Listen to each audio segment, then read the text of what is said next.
আলু ফুলকপি সিমের চচ্চড়ি রেডি হয়ে গেছে পরিবেশনের জন্য।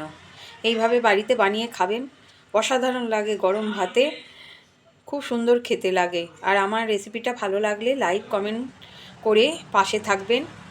নতুন বন্ধুদের বলছি সাবস্ক্রাইব করতে ভুলবেন না। আর যদি খুব ভালো লেগে থাকে একটু শেয়ার করে দেবেন।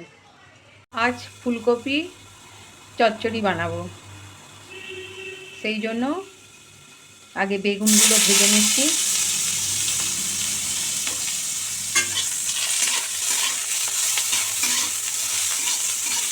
বেগুন, আলু, শিম আর ফুলকপি দিয়ে একটা চচ্চড়ি করব। বেগুনটা ভাজা হয়ে গেছে, এবার তুলে নেব। উনুনে তেল দিয়ে দেব, এই কড়াই তেল দিয়ে দেব।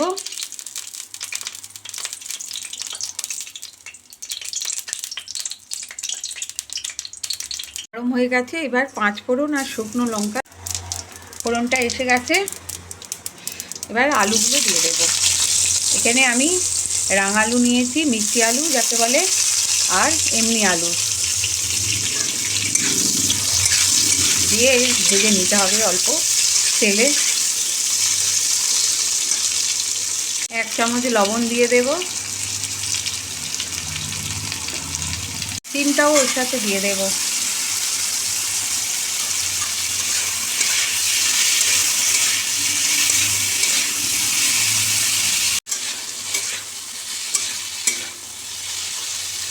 এখানে সিম আলুটাও ভাজা হয়ে গেছে। এবার এখানে ফুলকপিটা একটু ভাপিয়ে নিয়েছিলাম নুন আর হলুদ দিয়ে, এটা দিয়ে দেব। ফুলকপিটা একটু ভেজে নেব। কড়াইশুঁটিগুলো ছাড়িয়ে রেখেছিলাম দিয়ে দেব। আর এখানে আদা, জিরে আর ধনে আর গোলমরিচ বাটা 1 চামচ দিয়ে দেব। 1 চামচ হলুদ গুঁড়ো দেব। সামান্য একটু জল দেব। কাশ্মীরি লঙ্কা গুঁড়ো দেবো 1/2 চামচ।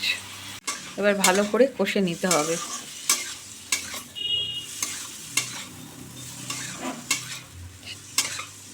এক চামচ চিনি দেব। আর এখানে বেগুন আর বড়ি ভেজে রেখেছিলাম, এগুলো দিয়ে দেব সব।